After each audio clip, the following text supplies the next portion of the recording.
नमस्कार, स्वागत है आपका आवाज़ अड्डा पे। और आज बातचीत होगी देश की इकोनॉमी के बारे में, क्योंकि एक बहुत महत्वपूर्ण नंबर जिसका सबको इंतज़ार रहता है कि देश के विकास की रफ्तार क्या है। उस नंबर पे आगे के बहुत सारे प्रोजेक्शंस, गवर्नमेंट के एक्शंस, बजट, तमाम सारी चीज़ें उसके इर्द गिर्द ताना बाना बुना जाता है और वो ये पता लगता है कि इकोनॉमी की हमारी सेहत कैसी है। जो नंबर निकल के आया है दूसरी तिमाही का जीडीपी का नंबर, वो आया है 6.3%। अगर आप सरसरी तौर पे देखेंगे तो बाजार की एक्सपेक्टेशंस ऐसी ही थी, 6.3 6.4% के आसपास। कंपेयर इसलिए नहीं करना चाहिए क्योंकि बहुत बेस इफेक्ट है इसमें, कोविड की वजह से बड़ा ऊपर नीचे के बेस आपको दिखेंगे। लेकिन अगर आप क्वार्टर देखें खास तौर पे तो 8.4 जो था उस पर निकल के आया, फिर और ज़्यादा बढ़ा, फिर लेकिन इस वक्त जो 6.3% की ग्रोथ है, क्या ये एक चिंता का सबब है? क्योंकि जब आप इसके अंदर के नंबर देखेंगे तो आपको एक या दो नंबर छोड़ के, खासतौर पे एग्रीकल्चर अगर आप देखें और सर्विस सेक्टर, तो बाकी सारे नंबर आपको कमज़ोर होते हुए दिखेंगे। और सबसे बड़ी चिंता की बात हो रही कि मैन्युफैक्चरिंग नेगेटिव में है, -4.3। ये एक बहुत बड़ी चिंता हो सकती है, होनी चाहिए। इसके साथ ही आप माइनिंग का नंबर देखेंगे तो वो 2.8% आया है, जो 6.5% क्वार्टर ऑन क्वार्टर से गिर के आया है। ईयर ऑन ईयर तो डेफिनेटली बेस इफेक्ट के और नीचे होगा।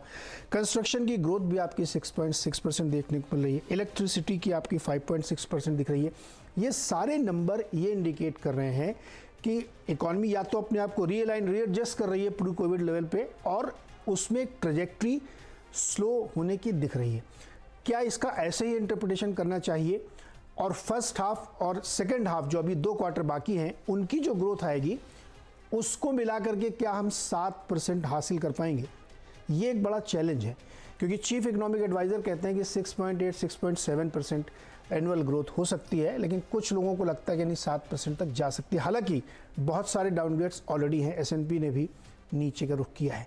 तो इन नंबर को हम डिकोड करने की कोशिश करेंगे, समझने की कोशिश करेंगे कि स्टेट ऑफ इकोनॉमी इस समय है क्या और कहाँ पे मिस कर रहे हैं, कहाँ पे गड़बड़ कर रहे हैं कि वो ग्रोथ नहीं आ पा रही है। सर्विस सेक्टर की ग्रोथ क्यों अच्छी आ रही है? एग्रीकल्चर बाय डिफ़ॉल्ट कोविड के दौरान भी उसने सरप्राइज़ किया था, बहुत अच्छी आई थी, लेकिन बाकी पैरामीटर्स पे कमज़ोरी है। गवर्नमेंट के खर्चे कम होने के आंकड़े दिख रहे हैं साफ, की जो गवर्नमेंट की स्पेंडिंग है वो भी स्लो हुई है।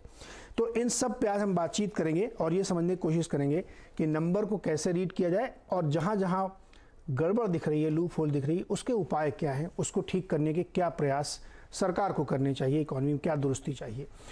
बातचीत करने के लिए हमारे साथ जो मेहमान है, मैं आपसे उनसे परिचय करा दूं। एक बहुत ही एमिनेंट पैनल हमने आज जुटाया है। सारे मेहमानों का स्वागत है।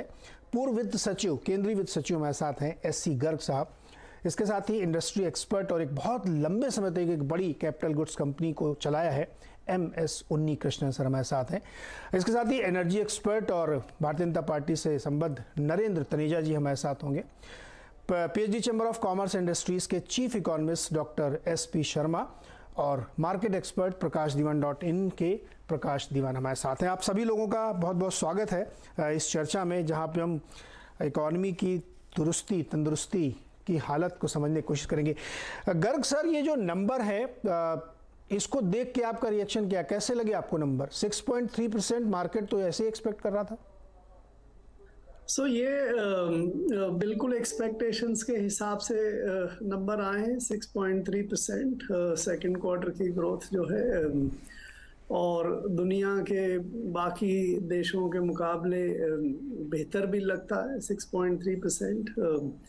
लेकिन हिंदुस्तान को जो ग्रोथ चाहिए, अगर उस दृष्टिकोण से आप देखें तो ये काफ़ी कमज़ोर ग्रोथ है।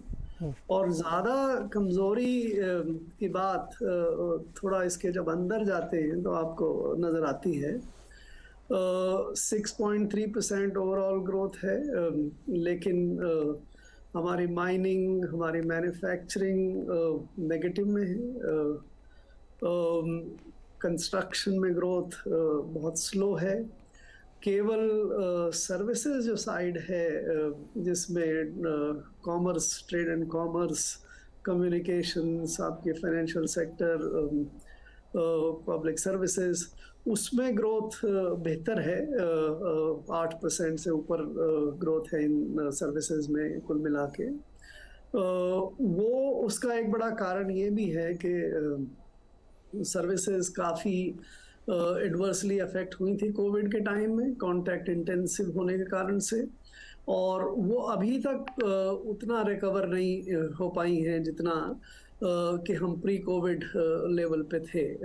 अब जाके उसमें प्री कोविड के लेवल के आसपास।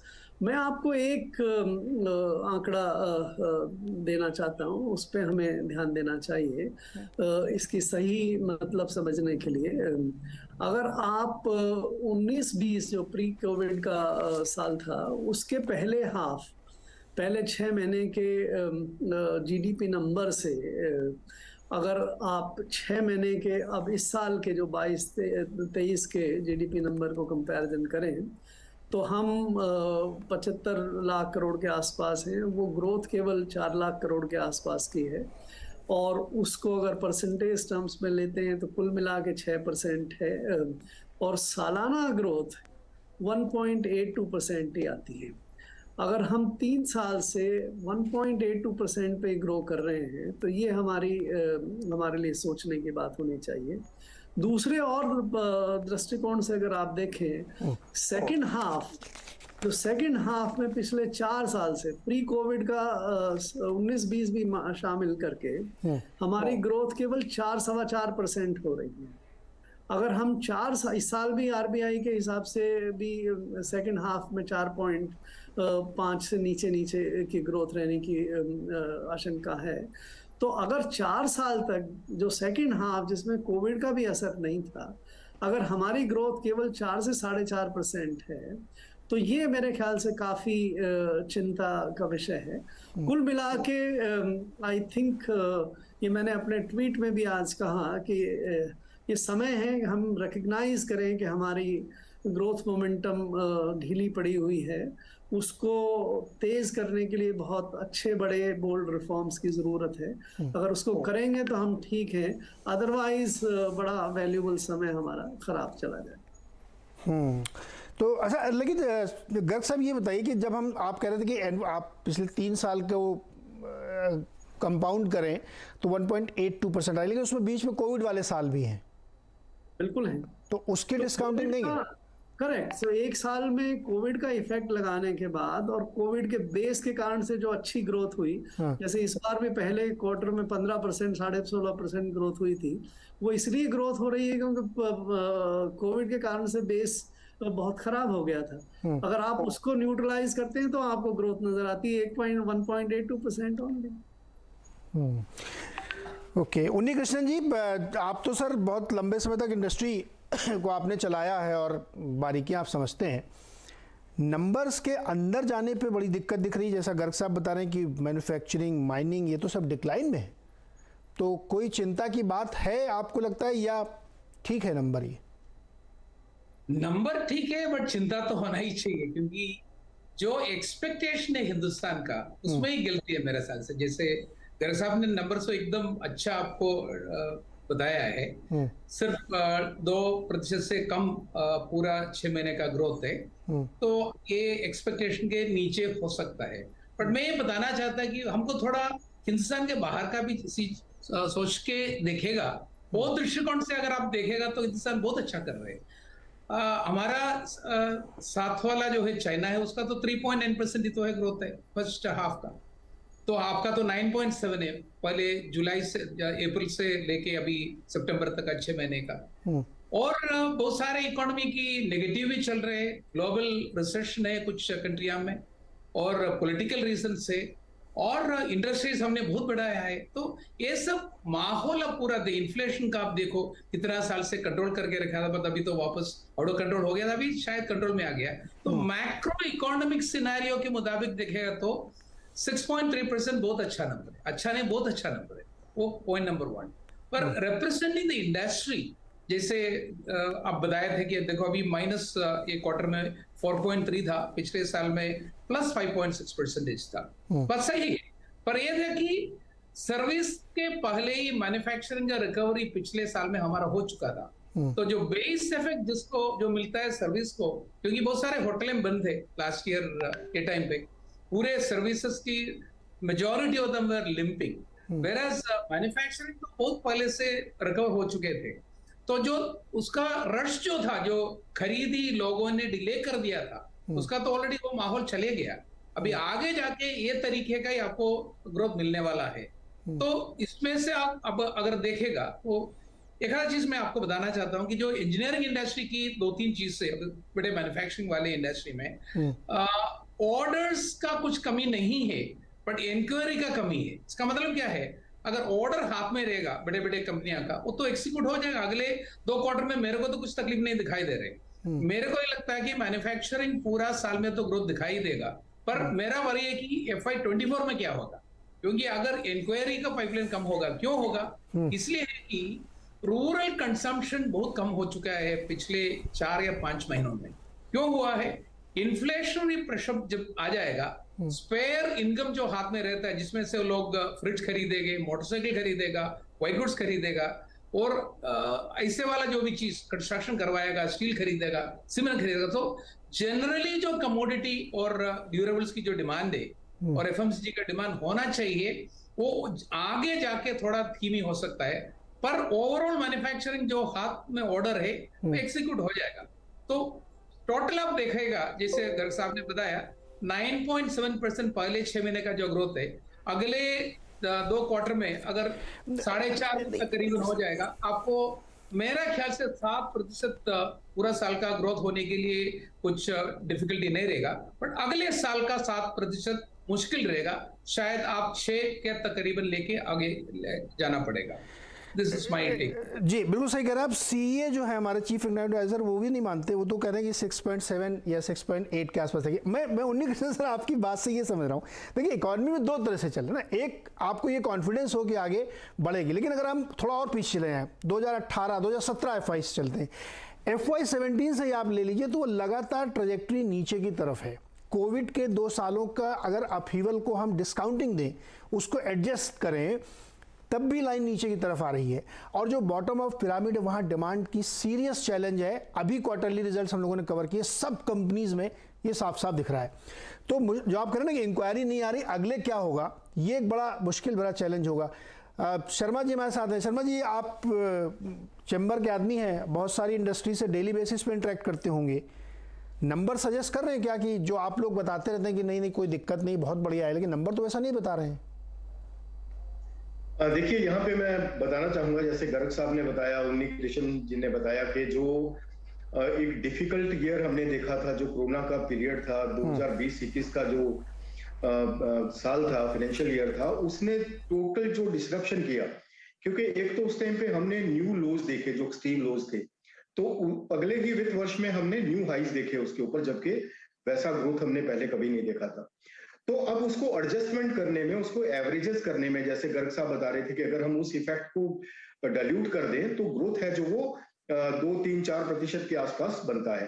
तो ये बात बिल्कुल सही है, क्योंकि अभी हम क्या देख रहे हैं कि एक बार हमने बहुत लोज देखे, उसके अगले साल हमने लो बेस इफेक्ट की वजह से बड़ा हाई देखे, अभी हम दोबारा से जो हाई के ऊपर फिर हम लो देख रहे हैं, और उसमें भी with in the all sectors. उसमें क्या था कि कुछ सेक्टर उस टाइम पे न्यू लोज बना गए और कुछ न्यू हाइज। जैसे कि अगर आपने देखा होगा कि फर्स्ट क्वार्टर में जो 20-21 का फर्स्ट क्वार्टर था, उसमें जो लो गया था, सर्विसेज सेक्टर उसमें नहीं उभरा था, सर्विसेज सेक्टर उसमें वापस रिकवरी नहीं हो पाया था जो पिछले साल हुआ, जिसकी वजह से अभी हमारा जो क्वार्टर 1 में सर्विसेज सेक्टर ग्रो किया है, जो ग्रोथ हुई है वो 12-13% की जो ग्रोथ आई है वो सर्विसेज सेक्टर की वजह से आई। तो कुछ सेक्टर ऐसे हैं जिन्होंने लो देखे थे और कुछ ऐसे हैं जिन्होंने हाई देखे थे, वो वैसा ही चैलेंज इस वित्त वर्ष में फेस कर रहे हैं। लेकिन अगर हम ओवरऑल सिचुएशन देखें, ये तो सभी देशों में हुआ, ये हमारे अकेले भारत की बात नहीं है। हम देखते हैं कि एडवांस्ड इकोनॉमीज में, इमर्जिंग इकोनॉमीज में भी सेम प्रॉब्लम रही है। वही प्रॉब्लम हमने इन्फ्लेशन में फेस की। इन्फ्लेशन पहले नेगेटिव में था, लो बेस की वजह से हमने डबल डिजिट इन्फ्लेशन भी देखे। अब मैं यहाँ पे बताना चाहूंगा कि जो एडवांस्ड इकोनॉमीज की स्थिति है इस वक्त पे, उससे हम कहीं ज्यादा बेहतर हैं। हम इमर्जिंग मार्केट्स के भी जितनी भी इकोनॉमीज हैं उनसे बेहतर हैं। We are the fastest moving economy. उनके साथ भी बेस इफेक्ट रहे हैं, उनको भी बेस का फायदा मिला है और बेस का नुकसान भी मिला है। सेम चीज हमारे साथ है, लेकिन अगर हम तुलना करें सब चीजों को कंसिडर करते हुए, we are the best performing economy in the world economic system right now. ये जरूर है कि मैन्युफैक्चरिंग सेक्टर हमारा जो नेगेटिव में गया है वो नहीं जाना चाहिए था, despite the reforms undertaken by the government, बहुत सारी ईज ऑफ डूइंग बिजनेस की रिफॉर्म्स हुई हैं, स्टेट लेवल पे रिफॉर्म्स हुई हैं, लेकिन मैन्युफैक्चरिंग सेक्टर का नेगेटिव में जाना बहुत ही अनफॉर्चुनेट है। हमें इसके बारे में दोबारा से सोचना होगा कि क्या हमारा जो पॉलिसी एनवायरनमेंट है दैट इज ग्राउंडेड और नॉट, क्या उसका पॉलिसी इंप्लीमेंटेशन ग्राउंड लेवल पे हो रहा है या उसके इफेक्टिव जो रिजल्ट्स हैं वो दिखाई दे रहे हैं। नहीं तो फिर हम कहीं ना कहीं जाके चिंतित हैं कि हमारा मैन्युफैक्चरिंग सेक्टर ग्रो करना चाहिए, नहीं तो हमारा जो ग्रोथ है वो सस्टेनेबल नहीं रहेगा। तो मैन्युफैक्चरिंग के लिए सबसे बड़ा चैलेंज जो इस वक्त पे है वो है कॉस्ट ऑफ डूइंग बिजनेस। अगर हम देखते हैं जो 5 कॉस्ट हैं वो बहुत ही हाई लेवल पे हैं अभी भी, जैसे कॉस्ट ऑफ कंप्लायंसेस है, कॉस्ट ऑफ फंड्स है, कॉस्ट ऑफ पावर है, कॉस्ट ऑफ लॉजिस्टिक्स है, ये सभी कॉस्ट बहुत हाई पे हैं। हमें इनको रिड्यूस करने के लिए बहुत प्रयास करने होंगे, तभी हमारा मैन्युफैक्चरिंग सेक्टर आगे ग्रो करेगा, जो कि जीडीपी को अच्छे से सपोर्ट करेगा। क्योंकि अगर मैन्युफैक्चरिंग सेक्टर जीडीपी को सपोर्ट नहीं देगा तो ग्रोथ बहुत ही फ्रेजाइल रहेगी। सर्विसेज सेक्टर के ऊपर ग्रो करके हम ज्यादा एम्प्लॉयमेंट नहीं क्रिएट कर पाएंगे, क्योंकि services sector is not a major services provider, क्योंकि उसमें एम्प्लॉयमेंट के लिए उसमें स्टेग्नेशन आ जाता है। लेकिन मैन्युफैक्चरिंग के लिए हमें उसमें ज्यादा से ज्यादा वर्कफोर्स को फैक्ट्रीज में डिप्लॉय करने के लिए मैन्युफैक्चरिंग में ग्रोथ लेके आना पड़ेगा। लेकिन एक बहुत ही सरप्राइजिंग थिंग है कि despite the agriculture sector growing in the higher trajectory, why the manufacturing sector is not growing? क्योंकि डिमांड तो आती है, जब एग्रीकल्चर सेक्टर ग्रो करता है तो इकोनॉमी में डिमांड आती है, लेकिन वो डिमांड मैन्युफैक्चरिंग सेक्टर में ग्रोथ क्यों नहीं लेके आ पा रही है? एक बहुत ही ऐसा विषय है। या तो फिर हम बहुत ज्यादा इंपोर्ट कर रहे हैं कि जो हमें बहुत ही सस्ते दाम पे बाहर से चीजें मिलती हैं उनको हम ज्यादा इंपोर्ट कर रहे हैं कि हम अपना डोमेस्टिक मैन्युफैक्चरिंग के ऊपर शर्मा जी नहीं कर रहे। शर्मा सर, इसमें कई सारी चीजें ना जो हमारे दर्शकों को समझ में नहीं आती। जैसे एग्रीकल्चर ग्रोथ कोविड टाइम भी बहुत बढ़िया थी, इन्फ्लेशन भी बढ़ता हुआ दिख रहा है, लेकिन रूरल डिमांड बहुत गिरी हुई है, एमएसपी भी बढ़ाई गई है, फिर भी रूरल डिमांड काफ़ी गिरी हुई है। तो ये बड़े मतलब अजीब सी एक सिचुएशन बनती है जिसमें समझ में नहीं आता कि ये कैसे हो रहा है। मैन्युफैक्चरिंग बुरी तरीके से प्रभावित है। शर्मा जी, एक सवाल मैं गर्ग साहब से और लेना चाहता हूँ। जब आपने कहा कि पेंटअप डिमांड हो सकती है या कोविड के दौरान लोगों ने बहुत खर्चे नहीं किए, तो सर्विस इंडस्ट्री में वो इम्पैक्ट दिख रहा है, होटल में, ट्रेड में, इंडस्ट्री में, कॉमर्स में। लेकिन ये नेचर में बड़ी ट्रांजिटरी और डिस्क्रिशनरी होती है, ये सस्टेन्ड नहीं रह सकती कि आप नीचे कुछ ग्रोथ नहीं हो रही, ऊपर आप कंजम्पशन करते रहे। ये तो हम मानेंगे, या ये सोचना गलत है, ये चलता रहेगा ऐसे ही? देखिए, सर्विसेज में जो डिमांड आपको नजर आ रही है वो हमारे उस सेगमेंट से आती है जो सेगमेंट रिलेटिवली रिचर है इकोनॉमी में। 4-5% हमारा मैक्सिमम 10% एक्सटेंड कर लीजिए आप। वो जो सेगमेंट है जिसको कोविड का कोई खास विपरीत प्रभाव भी नहीं पड़ा, उसमें उनकी इनकम्स प्रोटेक्टेड थी, इन्फ्लेशन एडजस्टमेंट भी है उनके पास, और उनमें से काफ़ी सारे लोगों ने प्रॉफिट्स वगैरह भी कमाए। तो वो अब ट्रैवल भी कर रहे हैं, उनकी लग्जरी चीज़ों को भी, इम्पोर्टेड चीज़ों को भी खरीद रहे हैं, और डिजिटलाइजेशन के ज़माने में बहुत सारा कंप्यूटराइजेशन वगैरह करके ये सर्विसेज का कंजम्पशन कर रहे हैं। बट जो अभी शर्मा जी भी कह रहे थे और आप भी कह रहे थे कि एग्रीकल्चर सेक्टर में ग्रोथ होने के बावजूद, एक तो वो बहुत ज़्यादा ग्रोथ नहीं है, वो 3-1%, 3.5% ग्रोथ ही है, बहुत ज़्यादा ग्रोथ नहीं है। दूसरा, जो इन्फ्लेशन के कारण से जो एग्रीकल्चर फार्मर्स और जो हमारा जो नॉन एग्रीकल्चरल लेबर है उसकी इनकम प्रोटेक्टेड नहीं है। इसके कारण से इफेक्टिवली उनकी इनकम आपको गिरती हुई नजर आती है। आप अगर आंकड़े भी अगर आप लें तो पिछले 10-12 महीने में रियल रूरल वेज जो है वो एक्चुअली घटी है। तो जब रियल रूरल वेज घट रही है और रियल फार्मर की इनकम घट रही है बिकॉज द इन्फ्लेशन इफेक्ट, तो आपको रूरल डिमांड तो घटेगी। तो ये जो नजर आ रहा है इकोनॉमी में कि कुछ सर्टेन सर्विसेज की हाई प्राइस होटल्स, ये रेस्टोरेंट्स और इन सब में ग्रोथ है, और दूसरी तरफ आपका जो लोअर सेगमेंट है, बॉटम ऑफ पिरामिड है, उसकी डिमांड कम हो रही है। तो ये बड़ा अंडरस्टैंडेबल है, इसमें मुझे तो मिस्ट्री नजर नहीं आती। जी तनेजा जी, सर मोटा सवाल है, एकदम बेसिक, जो हमारे दर्शकों को समझ में आएगा कि ये ग्रोथ के जो नंबर्स हम लोगों ने देखे अभी, इसमें बहुत सारे अंदर कॉन्ट्रडिक्शंस हैं। क्योंकि जब हम लोगों के सामने फुटकर नंबर आते हैं कि अरे साहब जीएसटी 1.5 लाख करोड़ के पार, इनडायरेक्ट टैक्स गजब का ग्रोथ दिखा रहा है, डायरेक्ट टैक्स में बहुत शानदार ग्रोथ देखने को मिल रही है, ईपीएफओ के नंबर्स आते हैं कि जॉब ग्रोथ भी बहुत अच्छी दिख रही है, लेकिन जब हम ये वाले नंबर देखते हैं तो सिंक नहीं करते उसमें। आप कैसे इंटरप्रेट कर रहे हैं इन नंबर्स को?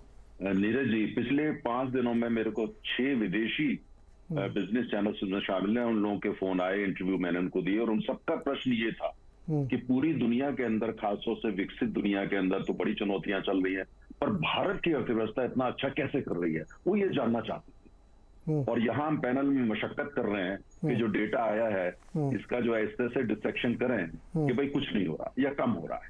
अच्छी बातें करना चाहिए क्योंकि इससे फायदा ही होता है।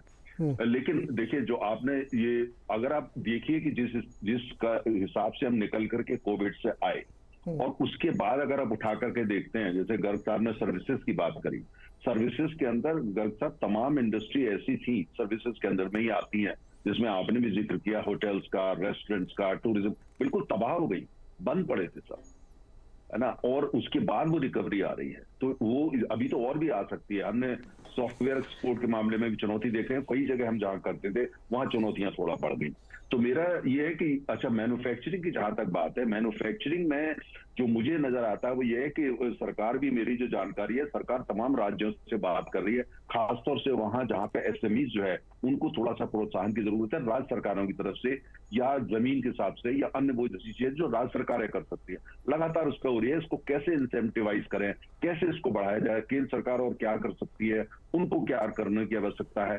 साथ में अगर आप जो रबी की क्रॉप देखें, जो डेटा कल ही निकल के आया सारे मीडिया के अंदर, आज सुबह आपने भी देखा होगा कि जो बुवाई हुई है रबी की, वो बिल्कुल एकदम रिकॉर्ड ब्रेकिंग है, और जाहिर है उसका नतीजा जो है वो आएगा और उससे डिमांड के ऊपर भी असर पड़ेगा। हालांकि ये बात सही है जिसको कहा गया कि भाई जितनी डिमांड होनी चाहिए ग्रामीण क्षेत्रों से वो आ रही होगी डिमांड, लेकिन क्या वो हम आयात ज्यादा कर रहे हैं, ये एक ऐसा प्रश्न है जिसको हमने देखना होगा। लेकिन मैन्युफैक्चरिंग भारत जैसे देश के लिए जो है ये बहुत जरूरी हो जाता है। कंस्ट्रक्शन आज चारों तरफ पूरे देश के अंदर, बीच में आपने भी देखा था बड़ी परेशानी आई कोविड के टाइम में, और दिल्ली एनसीआर के अंदर अभी 10 दिन के लिए परेशानी आ गई थी जब प्रदूषण थोड़ा बढ़ गया था। लेकिन कंस्ट्रक्शन एक्टिविटी पूरे देश के अंदर, मैं पिछले 15 दिनों के अंदर बैंगलोर, राजस्थान, पटना, कई जगह हो गया है, एनेक्डोटल में बात कर रहा हूँ, डेटा की बात नहीं कर रहा, लेकिन सब जगह आपको दिख रहा है कि वहां पे गतिविधियां ऑलमोस्ट नॉर्मल आई है। लेबर कई जगह वापस आ चुकी है, साउथ में भी लेबर वापस आ गई है जो वापस चली गई थी यूपी, बिहार, उड़ीसा या आंध्र प्रदेश, अन्य राज्यों में। तो मुझे तो ऐसा लगता है कि जो डेटा निकल के आए हैं ये बहुत ही इंकरेजिंग डेटा है, और एनुअल जो है 7% पे हम पहुंचेंगे। मेरा अपना जो एनालिसिस है कि हम 6.8, 6.9 के करीब लगभग 7 पे पहुंचेंगे, मुझे ऐसा लगता है। लेकिन गर्ग साहब ने एक बड़ी दिलचस्प बात करी, जिसको मैं गौर कर अब अपनी पर्सनल ओपिनियन देना चाहूंगा। इन्होंने, गर्ग साहब ने कहा रिफॉर्म्स की, मैं 100% सहमत हूं। तनेजा जी एक सेकंड, तनेजा जी, वो हम लोग वो उस रिफॉर्म पे आएंगे, लेकिन एक सवाल मैं बीच में आपसे पूछना चाहता हूँ, क्योंकि रिफॉर्म में जाएंगे तो हम कंक्लूजन की तरफ। मैं, आपने कहा कि नंबरों को वैसे देखना चाहिए, बिल्कुल देखना चाहिए, लेकिन मैं आपके सामने कुछ नंबर रखता हूँ। जैसे आपने कहा ना कि पूरे देश में कंस्ट्रक्शन एक्टिविटीज़ चल रही हैं, कंस्ट्रक्शन का नंबर से ग्रोथ का आया 6.6% एज कम्पेयर टू क्वार्टर वो 16.8 था पहले, और अगर आप साल दर साल भी उसको आप देखेंगे तो वो 8.1 से घट के आया है। वैसे ही इलेक्ट्रिसिटी ग्रोथ भी 8.5 साल दर साल और 14.7% क्वार्टर इस बार 5.6% है। माइनिंग ग्रोथ -2.8% है, जो पिछले क्वार्टर में 14%, 15% थी, पिछले साल इसी क्वार्टर में 8.5% थी। एक्सपोर्ट ग्रोथ, जिस पे हम लोग कह रहे थे कि बहुत अचीव कर लेंगे, 11.5% की ग्रोथ है, पिछले क्वार्टर में 14.5% की थी और पिछले साल इसी क्वार्टर में 20% की थी। तो मुझे समझ में आता है कि सारे नंबर तो सर कमजोर हो रहे हैं क्वार्टर भी, तो कैसे माने कि चल रहा है?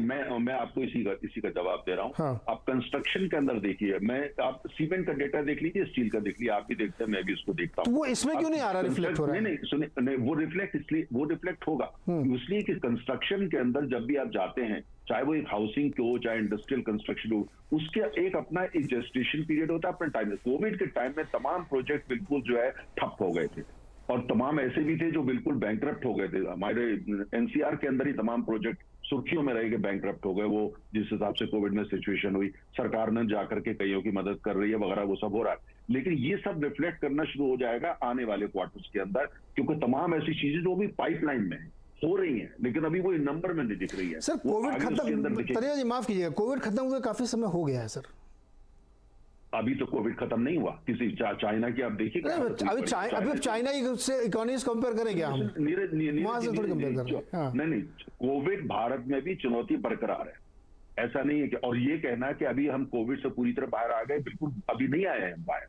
कोविड अभी भी जो है कहीं ना कहीं आप देख रहे हैं उसका जो फुटप्रिंट है हमारी अर्थव्यवस्था पे, हमारे इनिशिएटिव पे, हमारे ट्रेवल पे, तमाम चीजों के अंदर अभी काफी उसकी जो छाया है बरकरार है। और हमें सर उसकी छाया से हम बाहर निकले तभी तो हम फास्टेस्ट ग्रोइंग इकोनॉमी का दावा कर रहे हैं, हम उससे निकल चुके हैं बाहर। नहीं, मैं बताऊं, जब ये हम भारत नहीं कह रहा, हम एक गलती कर चुके हैं पहली बार कि हमने इसको जीत लिया कोविड को, हम दोबारा नहीं करेंगे। हम ये कोविड चुनौती है और अभी हम कोविड के साथ अभी संघर्ष जारी है, और उसके साथ साथ अर्थव्यवस्था का विस्तार। जब कोविड से हम पूरी तरह बाहर के निकल के आएंगे तो ये जो तरक्की है, प्रोग्रेस है, वो और ज्यादा। लेकिन एक आखिरी लाइन में कर रहा हूं, बहुत जरूरी वो ये कि ये सारे डेटा जो है इंकरेजिंग है, लेकिन कुछ एरियाज ऐसे है, खासतौर से मैन्युफैक्चरिंग, जिसको लेकर के सरकार भी चिंतित है, मैं भी चिंतित हूं, हमारे पैनल पे ज्यादा लोग चिंतित हैं। और मैन्युफैक्चरिंग के साथ साथ और ये जो एम्प्लॉयमेंट का डेटा है, हालांकि उम्मीद दिख रही है, लेकिन उसके ऊपर भी और देने, जिससे कि रोजगार जो है वो मैन्युफैक्चरिंग से बढ़ता है। जी, अभी मैं लौटता हूं तो इसी पे आगे चर्चा बढ़ाएंगे। प्रकाश दीवान जी, मार्केट को अच्छे लगेंगे ये नंबर? तो नीरज भाई, मैं इकोनॉमिस्ट तो हूं नहीं, बट कोशिश ये करूंगा कि मार्केट के पर्सपेक्टिव से इन नंबरों को कैसे देखा जाए, आंकड़ों को कैसे डाइजेस्ट किया जाए। तो देखिए, मिक्स्ड बैग है, कोई ऐसा नहीं है बहुत क्लियर कहीं भी कुछ मार्केट को नजर आए कि बहुत ही नेगेटिव है या बहुत ही उत्तेजना वाले कोई नंबर, जो ऐसी चीज है नहीं। और एक एक सेक्टर या सेक्शन को अगर आप एनालाइज करेंगे तो उसके लिए मार्केट के पास जस्टिफाई करने का कारण है। मार्केट इज ऑलवेज विलिंग कि भाई वो ग्लास हाफ फुल है कि ग्लास हाफ एम्प्टी है, वो डिपेंड करता है मार्केट का मूड कैसा है। माहौल और मूड अभी पॉजिटिव है, हम नई ऊंचाइयों पे निफ्टी और सेंसेक्स पे बैठे हैं, तो ये नंबर्स डाइजेस्ट हो जाएंगे। कोई इसमें खास नेगेटिविटी इसलिए नहीं आएगी क्योंकि वो ये देखेंगे कि भाई अनुमान 6.2 का था, 6.3 के आसपास आया है, कोई इसमें वो नहीं है। और जो फर्स्ट हाफ में 9% प्लस था, अगले 4.5% 2 क्वार्टर में आएंगे, तो कहीं ना कहीं औसत के रूप से हम लोग 6.7, 6.8 पे बैठ जाएंगे।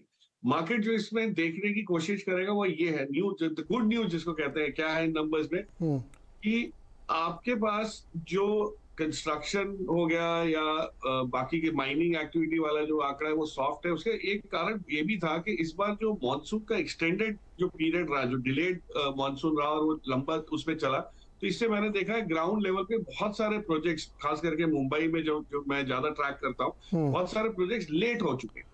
और दूसरी चीज ये है कि पिछले प्री कोविड और इस वाले माहौल में जब सबसे मैं मानता हूँ कोविड एक पास्ट हो गया है। कोविड को इतना वो देना थोड़ा सा वो रहेगा, खासकर की इकोनॉमिक पर्सपेक्टिव से जस्टिफाइड नहीं रहेगा। बट प्री कोविड और करंट सिचुएशन में नीरज भाई सबसे बड़ा डिफरेंस ये है कंस्ट्रक्शन और कई एक्टिविटीज को लेके कि अनऑर्गेनाइज सेक्टर बहुत श्रिंक हो गया आपका। और वो अनऑर्गेनाइज सेक्टर या तो उसका पतन हो गया, मतलब वो अस्तित्व ही ना ही रही रहा कई सेक्शन में, या वो जो रेरा और डीमोनेटाइजेशन के बाद का असर था पूरी तरह से आप उनको साफ करके वो एक उनको जो क्षति पहुंची है उससे सिर्फ ऑर्गेनाइज सेक्टर का होता है। इसलिए आपको जीएसटी अच्छा दिख रहा है, इसलिए आपको टैक्स कलेक्शन अच्छा दिख रहा है, क्या रेवेन्यू एक्सपेंडिचर जो सरकार का है वो भी दिख रहा है। आप कैपिटल एक्सपेंडिचर देखिए ना, वो वहां भी बढ़त है। तो देयर इज गुड न्यूज, लेकिन थोड़ा सा लैग के साथ यार, जो तनेजा भी समझा रहे हैं, शायद कोशिश कर रहे हैं कि ये सब चीज होगी, लेकिन कुछ गैप के बाद या लैग के बाद हो सकती है। मैन्युफैक्चरिंग की चिंता का एक और बहुत बड़ा कारण इनपुट साइड पे कमोडिटी प्राइसेस का रहा है। तो उसकी वजह से हुआ ये है ना कि आपके पास जो ऑर्डर एग्जीक्यूशन है, ऑर्डर बुक तो सबके पास अच्छी है, लेकिन ऑर्डर एग्जीक्यूशन में वैल्यू एडेड पोर्शन बहुत कम रह जाता है क्योंकि कमोडिटी प्राइसेस इतने ज्यादा होता है। और उन्नीकृष्ण साहब ने इस चीज की झलक एक दी कि ऑर्डर बुक है, लेकिन मतलब ऑर्डर आज इन हैंड है, एग्जीक्यूशन हो रहा है, लेकिन अगले साल कैसे ऑर्डर आएंगे इसका अभी तक कोई आइडिया नहीं लग रहा। तो जैसे जैसे पीएलआई का असर या एक्सपोर्ट ओरिएंटेशन का असर गहरा होता जाएगा, मुझे लगता है मैन्युफैक्चरिंग के लिए उम्मीद है। बट हाँ, चिंता उसमें जरूर है क्योंकि एम्प्लॉयमेंट जनरेशन, मल्टीप्लायर इफेक्ट, सब चीजें जो है वो वहां से शुरू होती है। मार्केट को पसंद आएगा, लेकिन कुछ कारण से मार्केट इसको इतना भी सलामी नहीं देगा कि आप बहुत उसको पॉजिटिवली ले। पर हाँ, चिंता या कोई चुनौती ऐसी भी नहीं लग रही जो जो जो वो ना हो सके, मैनेज ना हो सके। अच्छा, ब्यूटी ऑफ मार्केट क्या है कि वो एक्सपेक्टेशन लगा लेता पहले ही, और उससे मैच कर जाए तो फिर नंबर कैसे भी हो कोई फर्क नहीं पड़ता। ये हमारे मार्केट की बहुत ही ब्यूटीफुल चीज़ है। तो उन्होंने अनुमान लगाया था कि इसी के आसपास आएगा, तो वैसा ही आ गया। लेकिन 19 सर ये कह रहे हैं कि इंक्वायरी नहीं आ रही है। देखिए, अभी आपने एक बहुत अच्छा पॉइंट रखा कि हाई कमोडिटी प्राइसेस थे, उसकी वजह से वैल्यू एडेड ये तमाम थी, उनके असर पड़ा, लेकिन आगे इंक्वायरी नहीं आ रही। क्या डिमांड का चैलेंज आने की आशंका है क्या 19 सर? बारे में हमारा ये वरी है कि जब तक के लिए कंजम्पशन नहीं बढ़ेगा, कैपेसिटी एडिशन नहीं होगा। क्योंकि आज का दिन में सरकार के जो इंफ्रास्ट्रक्चर प्रोजेक्ट छोड़ के बाकी प्राइवेट इंडस्ट्री का जो इन्वेस्टमेंट है वो कंज्यूमर की डिमांड के ऊपर रहेगा। मेरा ख्याल से पोस्ट कोविड पिछले 3-4 क्वार्टर में, पोस्ट कोविड नहीं मतलब इम्प्रूवमेंट, कोविड सिचुएशन, मेरे को ऐसा करेक्शन करने दो, कोविड तो गया नहीं, मैं भी मानता हूं, बट कोविड अभी हमारा पीछे है, हम आगे उसके। तो जो पिछले 3 क्वार्टर में जो कंजम्पशन का जो बढ़ावा हो गया, उसमें से लेके भी capacity utilization on an average Hindustan में आज का दिन में भी 75 to 80% ऑन एन एवरेज, उसके आगे तो नहीं बढ़ा है। जब तक के लिए ये एक 90% नहीं पकड़ेगा, प्राइवेट इंडस्ट्री वाला कोई इन्वेस्टमेंट तो नहीं करेगा। जैसे कि देखो अभी 6 ओके, शायद लिंक में कोई दिक्कत है। एक मिनट में तनेजा जी, आपकी बात जो आपने कही थी ना, अच्छा हाँ 19 सर कंटिन्यू करिए, आवाज आ रही हो तो। हाँ, तो मैं ये बता रहा था कि अभी सीमेंट वाला सब बता रहा है कि हम कैपेसिटी बढ़ाने वाला है, स्टील वाला बोला हम बढ़ाने वाला है, पर 1 या 2 क्वार्टर में जब उसका जो कैपेसिटी यूटिलाइजेशन कांस्टेंट रहेगा, आगे नहीं बढ़ेगा, सब प्रोजेक्ट पोस्टपोन करेगा। इसलिए हमारा ये वरी है, जब तक के लिए कंजम्पशन बढ़ के अभी जो एक्सिस्टिंग कैपेसिटी उसका यूटिलाइजेशन तकरीबन 50 से 85 to 90% नहीं पकड़ेगा, आपको अगले साल के लिए कौन नया ऑर्डर, नया प्रोजेक्ट लगाने वाला है? तो एक वरी है हमारा आगे जाके। आज का दिन की कोई वरी नहीं है, क्योंकि हमको एक तरह कॉन्फिडेंस है कि हमारा अगले 2 क्वार्टर में भी लेके Indian manufacturing will also grow, पर आगे जाके बढ़ेगा नहीं। बट उसमें एक पॉजिटिव चीज भी बताना चाहता हूँ, जैसे कमोडिटी प्राइस के बारे में दीवान जी ने बोला है कि इतने स्टील की भाव बढ़ गए थे कि 75,000 रुपए की हो गई थी, 36,000 का जो 2 साल पहले का स्टील 75,000 का हो गया था। कॉपर का प्राइस ऊपर इतना आसमान तक पहुंच गया था, वो सब थोड़ा अभी स्टेबल हो गया, तकरीबन 20% कमोडिटी प्राइसेस कम हो चुके हैं। तो एक्सिक्यूशन अभी आगे जाके बढ़ेगा, बट उनको जब तक के लिए नजर में नहीं आएगा कि consumption going to be increasing, they please remember global trade में ही इसका असर आ रहा है। लोग इतना तक बता रहे कि global trade is going to come down by at least 3% in the next 1 or 2 year period of time. तो ऐसा नहीं कि हिंदुस्तान एक आइलैंड ऑफ एक्सेलेंस रहेगा, पूरा दुनिया में जो माहौल चल रहे उसका असर हमें भी पड़ने वाला है।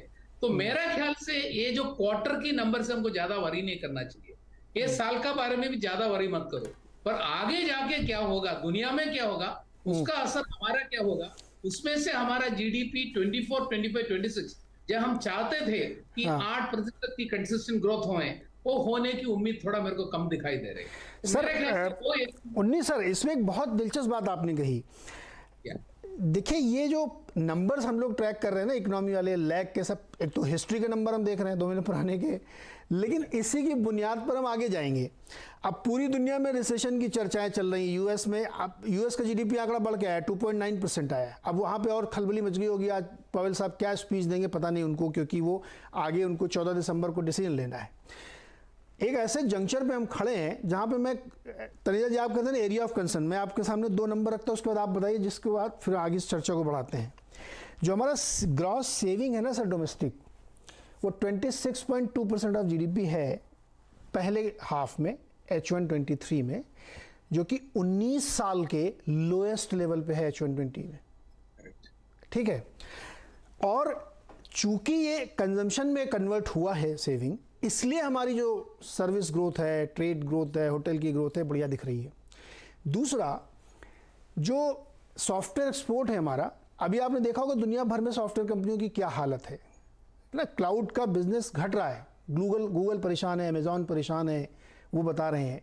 तो हमारा वो सॉफ्टवेयर एक्सपोर्ट भी बहुत जल्दी बढ़ने वाला नहीं है। मैं कह रहा हूँ अभी अर्निंग डाउनग्रेड शुरू होंगे, तब रियल पिक्चर सामने आएगी।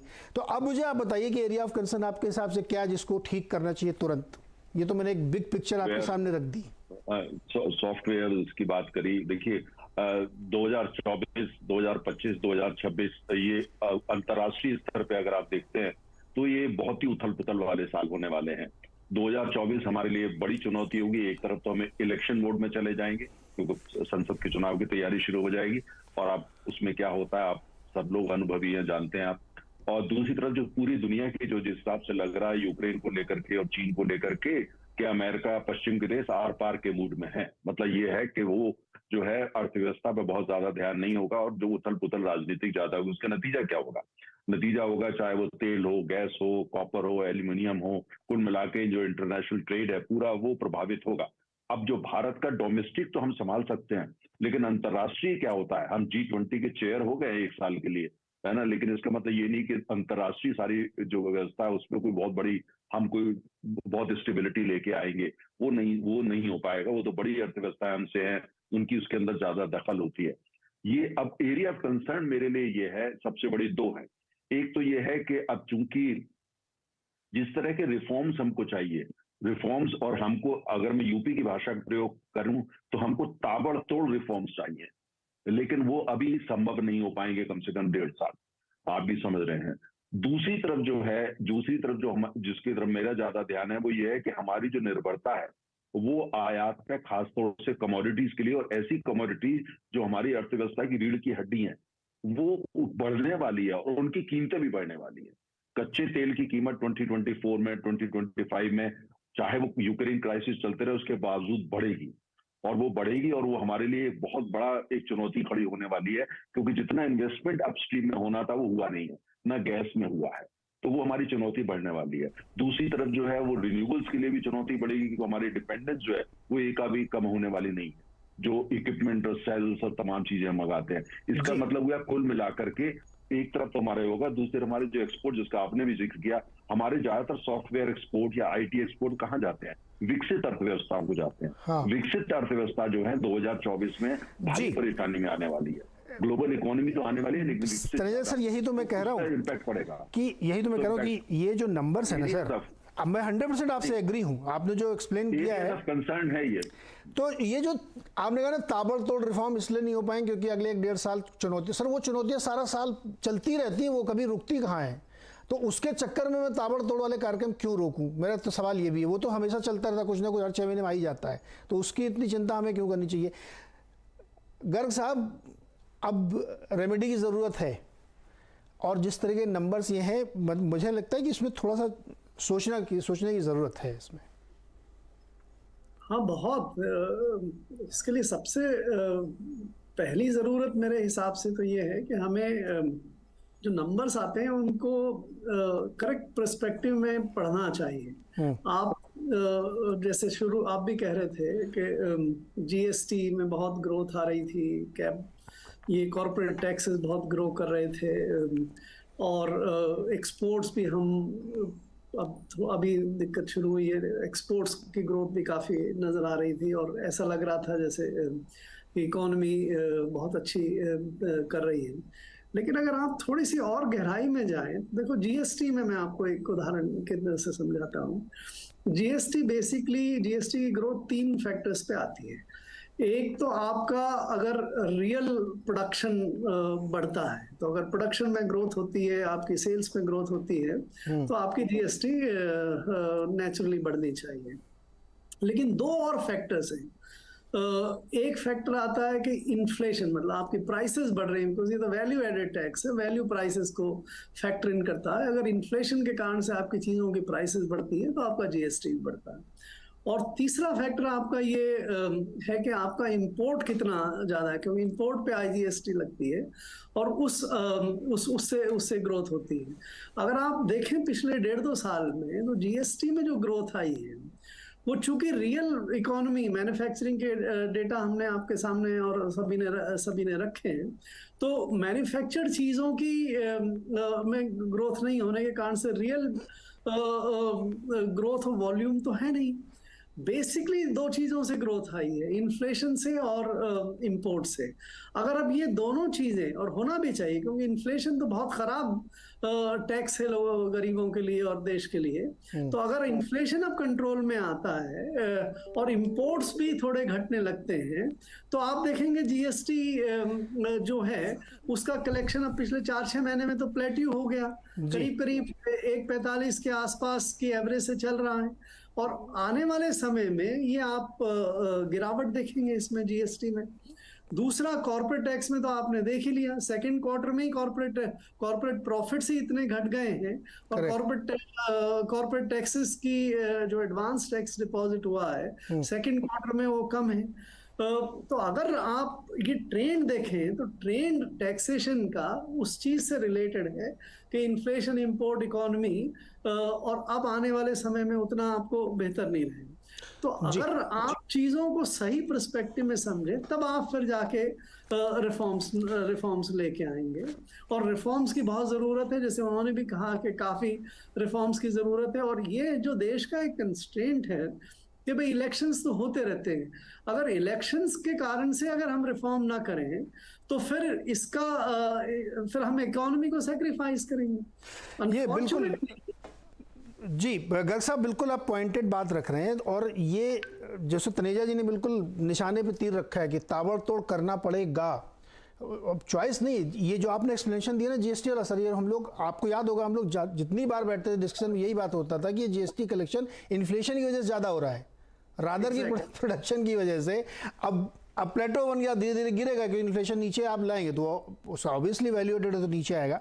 ये बड़ा कंसर्न है जिसपे ध्यान देना चाहिए, बातचीत इस पे करनी चाहिए। छोटा सा मुझे एक ब्रेक लेना, ब्रेक से लौट के आके दीवान जी और शर्मा जी से मेरे कुछ सवाल है, मैं इनको एड्रेस करूंगा। छोटे से ब्रेक के बाद वापस आते हैं।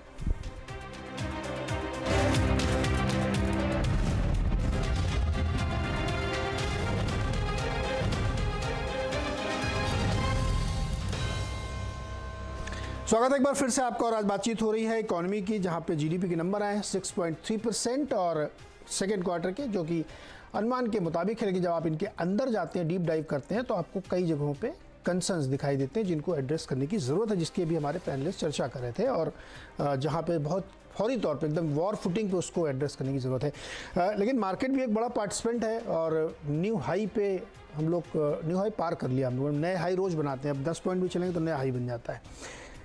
तो प्रकाश सर, मार्केट 6 महीने आगे ही देख के चलता है, ये हम लोग हमेशा जानते हैं। तो आगे 6 महीने का क्या पर्सपेक्टिव बन रहा है, क्योंकि नंबर सर बड़े ख़राब थे क्वार्टर 2 के, है ना, और आगे जाते हुए पता नहीं कैसे नंबर आएंगे, आई डोंट नो। तो उसकी वजह से कोई कंसर्न है, या फिर हम लोग गलत देख रहे हैं, क्योंकि एफआई का फ्लो बड़ा ज़बरदस्त शुरू हो गया है मार्केट में, रोज़ खरीदारी के नंबर सुन के आ रहे हैं, एकदम गेम पलट गया है। अब डीआईएस के सामने खड़े होकर वो खरीद रहे हैं। तो क्या कुछ ऐसी चीज है जो मार्केट देख रहा है और हम लोग नहीं देख पा रहे?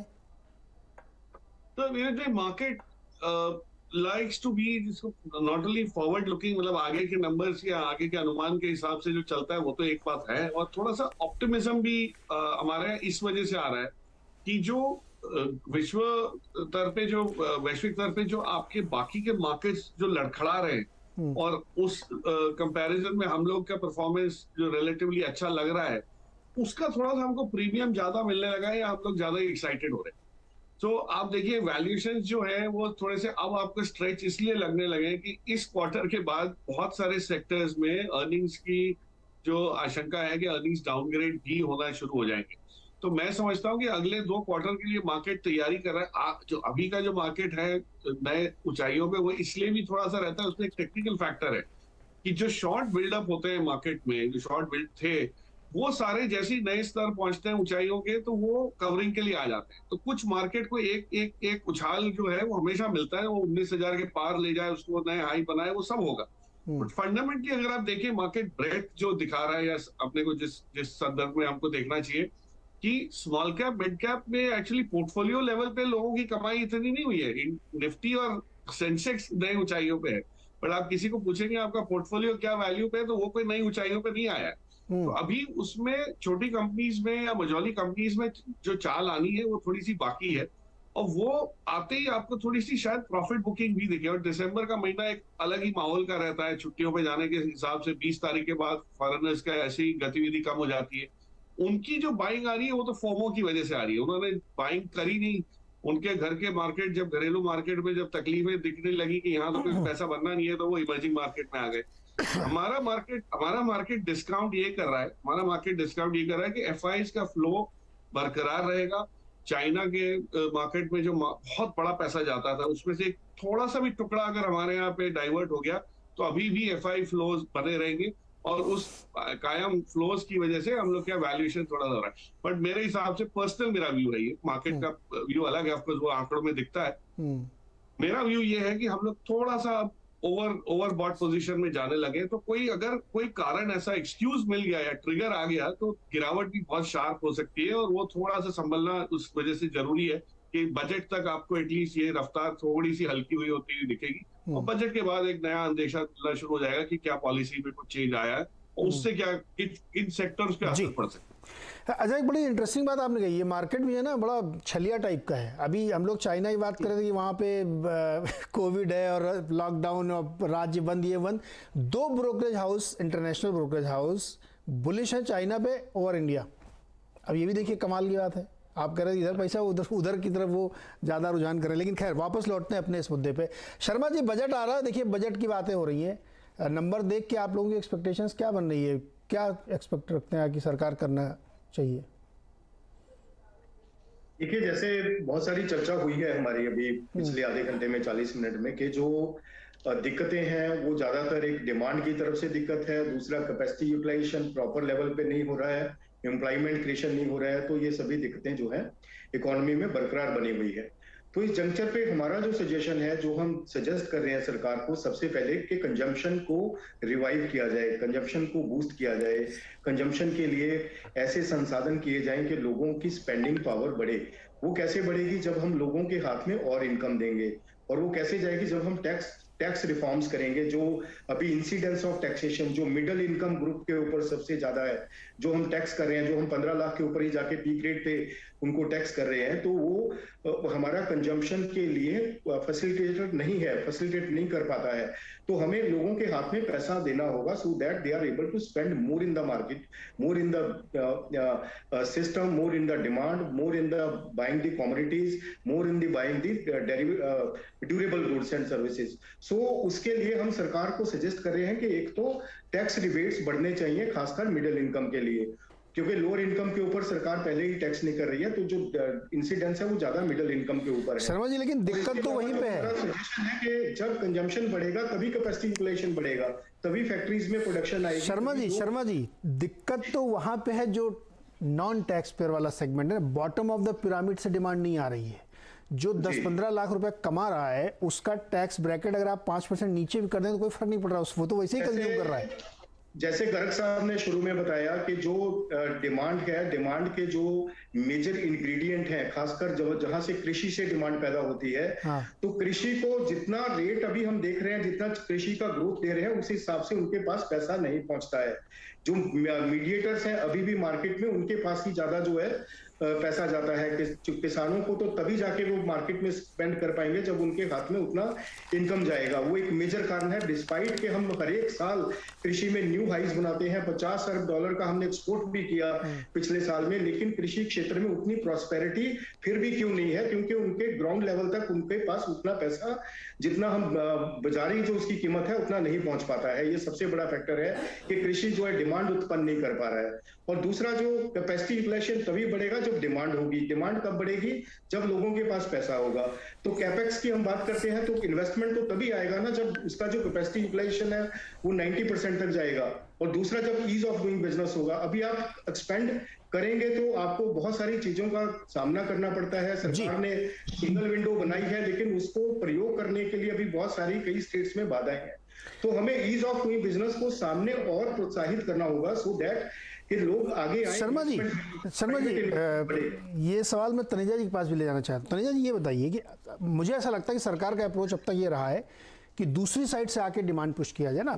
जैसे 20-25 लाख करोड़ का एक पैकेज दिया गया था कोरोना के बीच में, फिर बीच में बहुत सारी PLI स्कीम, ये सब गया, कॉर्पोरेट टैक्स घटा दिया, कि ये सब क्रिएट करेंगे तो डिमांड अपने आप आएगी। एक अप्रोच होता है कि नहीं, हम पहले डिमांड क्रिएट करते हैं तो फैक्ट्री लगाएगा आदमी। अब ये जो बात सुझाव दिया जा रहा है कि डिमांड को पुश करना ज़रूरी है, तो उससे फिर जनरेशन, एम्प्लॉयमेंट भी जनरेट होगा, कैपेसिटी यूटिलाइजेशन भी होगा, ये कैसे होगा मुझे ये बताइए सर। मैं अपने फेवर की बात आज मुझे अपने विरोध में बात करनी पड़ रही है कि अगर आप मिडिल इनकम की टैक्स ब्रैकेट को एड्रेस करने की बातें चल रही हैं, जो उसको कर देने से डिमांड कैसे पुश होगी मुझे बताइए, जबकि प्रॉब्लम बॉटम ऑफ पिरामिड में है, जो 90% लोग टैक्स नहीं देते वहां डिमांड नहीं है। बिल्कुल आप सही कह रहे हैं। देखिए बॉटम ऑफ द पिरामिड में है। अमेरिका में क्या हुआ, अमेरिका में उन्होंने लोगों की जेब में डॉलर रख दिए, हाँ, इस उम्मीद से कि भाई उससे डिमांड बढ़ेगी और अर्थव्यवस्था क्या, उसका क्या हुआ, उससे नई समस्याएं खड़ी हो गई। और खैर भारत तो उस स्थिति में नहीं है, हम इतनी बड़ी अर्थव्यवस्था नहीं है। तो ये जहां तक टैक्सेस की बात होती है, वो उसका ये है कि भाई ठीक है आप थोड़ा बहुत इधर उधर मॉडरेट कर सकते हैं, लेकिन सरकार के सामने तो और भी चुनौती होती है। सरकार के सामने तो एक इतनी बड़ी आबादी पड़ी हुई है जिसको अभी सर संक्षेप में उपाय बताइए सर, कैसे डिमांड पुश होगा। देखिए जहां तक डिमांड की उसके यही है, जो सरकार की नीति है बिल्कुल सही है, वो पुश किया जा रहा है। प्राइवेट पब्लिक सेक्टर को पुश कर रही है सरकार सक्सेसफुली। प्राइवेट सेक्टर से लगातार बात हो रही है, तमाम प्राइवेट सेक्टर की कई कंपनियां, उनके पास पूंजी पड़ी हुई है लेकिन वो उसको लगा नहीं रहे। तो इसीलिए कि आकर के सर डिमांड नहीं तो पूंजी क्यों लगाएंगे वो? नहीं, जब सेविंग खर्च कर रहा हूं मैं डिमांड अपने घर के खर्चे चलाने के लिए, तो आप सोचिए ना सर, फिर मैं फैक्ट्री तभी लगाऊंगा ना जब डिमांड होगी। उन्हीं सर आप फैक्ट्री लगाएंगे बिना डिमांड के क्या? नहीं, सुनिए, जब नीरज जी बात सुनिए, हाँ। ये जो बात होती है, मेरी जो कैपेसिटी है मैं उसका 80% यूटिलाइजेशन कर पा रहा हूँ, 90 क्योंकि डिमांड कम है।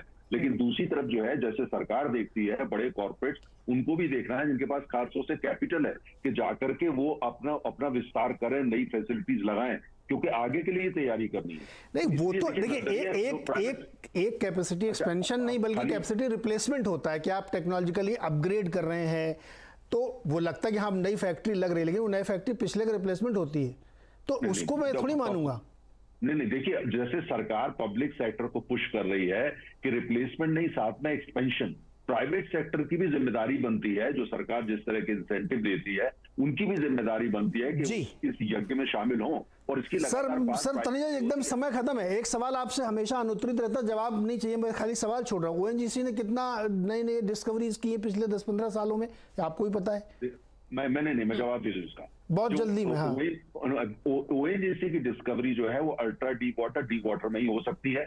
उसकी टेक्नोलॉजी आप बाहर से लेके आते हैं, खर्चा भी ज्यादा होता है जी। वहाँ वो बिल्कुल अलग ग्रह है, वो ग्रह के लिए अलग चर्चा चाहिए। अच्छा, मैं उसमें मैं एक दिन अलग से उस दिन सर अलग से मैं चर्चा करूंगा कि वो कितना हम लोगों ने कहाँ कैपेसिटी एक्सपेंशन कर लिया। 1930 सेकंड में आप अपनी बात रख दीजिए, क्योंकि I want to be Neeraj to be very positive now. Let us end it positive only, because we are only worried about that. There are a lot of positives, because the way China has isolated themselves and getting isolated and all the geopolitical problems that we are talking about is going to open up a lot more opportunity for. It is not China plus one anymore. It is going to be.